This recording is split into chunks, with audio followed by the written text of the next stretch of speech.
Alrighty, this is part 2 of the WR400. This is the operations setup clip. So first I'm going to start off with the basics of the radio. Starting off with the ports. So you get your external antenna port.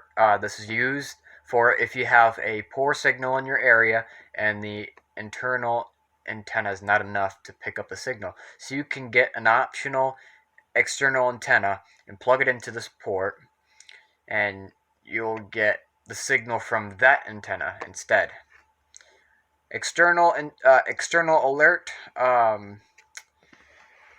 This is used for if you wanted a device plugged into this, like a strobe. So if the radio goes off, this port will send a signal up to that device and activate it. Headphone jack, and then your main power. You also get your external antenna. Your internal antenna, I meant. Sorry about that. It's extendable. I'm going to flip the radio over. You got two wall mounting slots here, so you can put two screws up on the wall, and the screws will slide into these little slots here and hold the radio in place.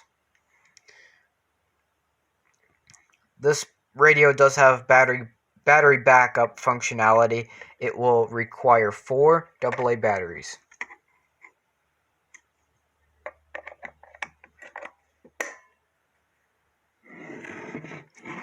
This side of the radio, you have a USB charging port right here. This port is active at all times, no matter if it's on battery backup or if it's plugged in. The only time it's not active if there's no power to this radio, which is what it's like right now. It's not plugged in yet.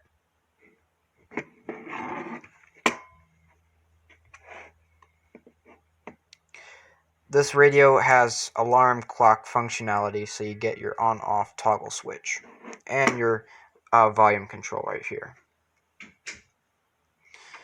Well, that's the basics right there. Let's go ahead and start off with the setup. I do not have a tripod, so I have to rely on my hands this time, holding the camera.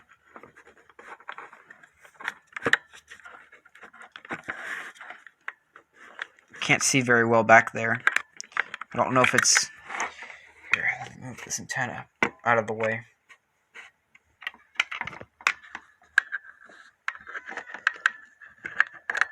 There we go.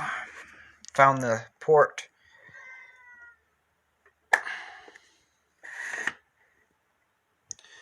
Alright, let's go.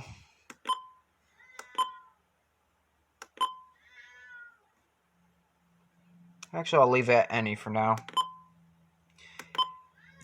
The setup time, I believe it is... What time is it?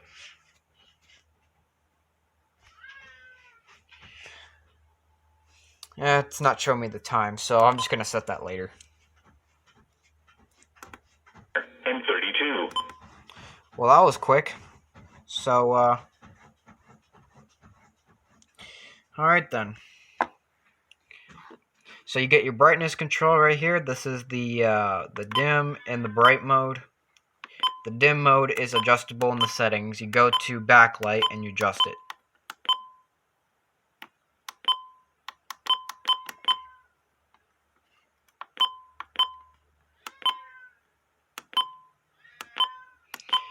This is just like any other Midland traditional radio. You get 3 modes on here. You get your voice, your tone, and your display modes.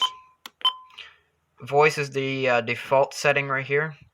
If the radio goes off, the station will automatically activate, and it'll tell you what alert it actually is. Tone is if you want the radio to go off until it is manually silenced by pressing any button on here. Display, this is the silent mode. So if you want no sounds coming out of this radio, for instance, if it's located in a bedroom and you don't want it to make any noise, you put it in put it in this mode. It will not make any noise, but it will still display the alert on here silently, and the lights will still light up.